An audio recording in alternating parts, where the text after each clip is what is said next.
Coming up next to the stage is Mr. Jim Tierney. Yeah! Give it up! Thanks, Toby! Alright, let's give it up for Toby. We're doing a great job, right? Hey, so Jay's Bistro great or what? Huh? Is this hot or what? I gotta admit, this is probably the most entertaining place in San Marcos, right? Except for my apartment. Woo! Hey, let's give it up for the front row here, the Fantastic Four. Yeah! How you doing? You guys are like the superhero team of comedy here. Yeah, the Fantastic Front Four. Yeah. Well, I'd like to talk to you about something that's kind of dear to my heart, and that's like UFOs and aliens, huh? I mean, well, what's up with that anyway? Huh? Let's talk about it here. You know, I got to tell you that I've been studying up on UFOs for a while. As a matter of fact, I've been following flying saucers for years. I think my truck's got 500,000 miles. Oh, there's one. But you know what? Every time I show up, it's the same thing. I missed it. Damn! So I'm thinking, like, if we ever have, like, a flying saucer invasion, just send me, right? I'll show up. Hey, boy, we're so glad you showed up. As soon as you got here, all them flying saucers skedaddled. You saved the world. I saved the world again. Damn it. God. I love that line. You know, but I do have one problem with the UFO community, and that's that UFO is a garbage term. They're not unidentified. In the 50s, we called them what they were, right? We identified them as flying saucers. You know? Look, it's like this. If you see a car zipping down the road, you don't know where it's from, you don't know where it's going, and you don't know who's driving it. But it's not an unidentified rolling object. It's a car. You know, so really they're like this. Not unidentified. They're identified as flying saucers. Ifs. And no ifs about it. You know, this would be my version of a truly unidentified flying object report. Yes, this is John Steed reporting from the field at the UFO sighting. Tell me, sir, exactly what did you see? Well, when I first saw it, I thought it was radish. A radish? Yeah.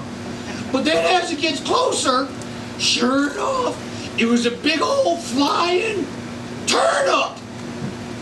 A turnip? And you, sir, what exactly did you see? well, when I first saw it, I thought it was a flying stegosaurus. Like in the movie, The Day Jurassic Park Stood Still.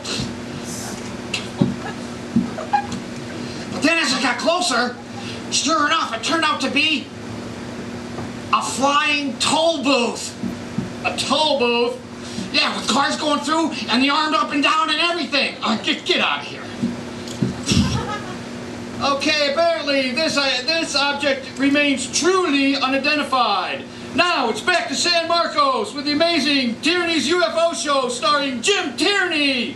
Hey, I love that guy. He always gives me a good plug. Oh, look! Up in the sky! It's a bird! It's a plane! No, it's a big old metal flying disc! It's a flying saucer! No, it isn't. Flying saucers do not exist. It's a UFO. It could be a flock of birds flying in a weather balloon filled with swamp gas, flying by Venus. Oh, I guess. UFOs don't exist. You know why?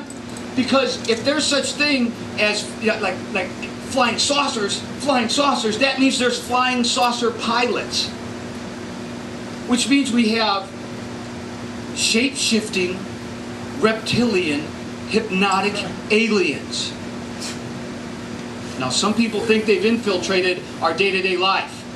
They could be your boss. They could be your spouse. Ironically, it could be me. Yeah.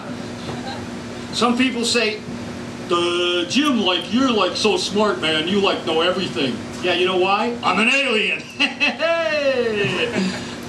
Or it's like, wow, Jim, you can't be that old. You look like you're 20 years younger. You know why?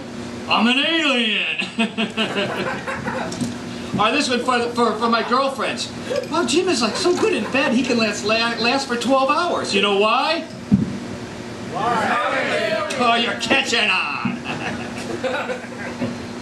But you know what? If you did have an alien spouse, like an alien wife, oh, my wife turned out to be a shape-shifting reptilian alien. Hey, there might be some good things about it, right? Like, let's say you get pulled over, right? All right, boy, I had you clocked at 85 miles an hour. You know, the wife leans over. We were not speeding. You were not speeding. We are free to move along. You're free to move along. Cool! Hypnotic mind tricks by my Jedi hypnotic honey. Yeah. Or this would be cool too. It'd be like, honey, you know, we're going on vacation and we got the airport and security hassles. You think this time, like, you know, could we take your saucer, the flying saucer? Yeah. This time, can I drive? That'd be cool. And you know what? We should have like, maybe my kids would turn out to be like hybrid aliens, you know? So I take the kids and the wife to the zoo, to the petting zoo, to the reptile house, of course. You know, and then the little cute tour guide walks by, and I'm thinking, boy, would I like to get my hands on. Oh, telepathically busted. Whew. So then the tour guide's like, now here's the world's largest iguana. It's like, you know, the iguana looks at my wife, locks eyes, shoot, runs right up to the glass. My wife's like, whoa. The kids are up against the glass. Daddy, I'm an alienated. So the wife takes the kids out shopping, right? They bring home a full cow, right? The kids and the wife take the eyes, the tongue, and the endocrine glands. It's like cattle mutilation, barbecue. So the kids do really good in school too, man, except in biology, because they always turn in their dissected frog with no eyes, no tongue, and no endocrine glands. Oh, come on, man, endocrine gland jokes are hard. Here, have some endocrine helper to help you laugh. So the kids, you know, I tell my son, you know, nice job mowing the lawn, but you know what, can you leave out the crop circles? And tell your salamander sister to stay away from the aquarium and quit eating the goldfish. And you know, sometimes sex with a wife would be like, you know, honey, I know we're having some trouble, but next time can you, like, not shift into an iguana? The claws and the teeth kind of ruin the happy ending. I tell you what, you know what? I think it's time for a joke. All right, why did the flying saucer cross the road? Because it didn't happen. You didn't see it, and don't tell anybody. All right, that's it for me, folks. Thanks for playing along.